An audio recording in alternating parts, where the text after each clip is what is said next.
Ahmedabad નરોડામાં international call સેન્ટરનો પર્દાફાશ, American નાગરિકો સાથે લાખોની છેતરપિંડી.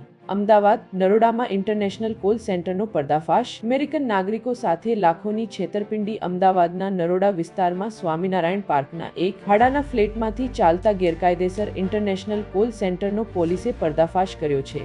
મહેશ શ્રોફ નામના આરોપીએ ડાર્ક વેબથી અમેરિકન નાગરિકોનો ડેટા મેળવી તેમને લોન અપાવવાની લાલચ આપીને 30 થી 50 અપાવવાની લાલચ ડોલરના ગિફ્ટ કાર્ડ પડાવવાનું કૌભાંડ આચર્યું હતું. પોલીસે દરોડા દરમિયાન લેપટોપ, મોબાઈલ અને કોલિંગ સ્ક્રિપ્ટ સહિતનો મુદ્દામાલ જપ્ત કરી મહેશ શ્રોફની ધરપકડ કરી છે, જ્યારે માર્ટિન નામનો અન્ય આરોપી ફરાર છે. આરોપીઓ છેલ્લા 6 મહિનાથી આ છેતરપિંડી ચલાવી રહ્યા હતા અને ગિફ્ટ કાર્ડ દ્વારા મળતી રકમને ભારતીય ચલણમાં વહેંચતા હતા. હાલ પોલીસ ફરાર આરોપીની શોધખોળ કરી રહી છે. Ranjanben Dharmendrabhai Panchal, need 24 news, Ahmedabad. પૂરા સમાચાર જોવા માટે નીડ 24 ન્યૂઝને સબસ્ક્રાઇબ કરો.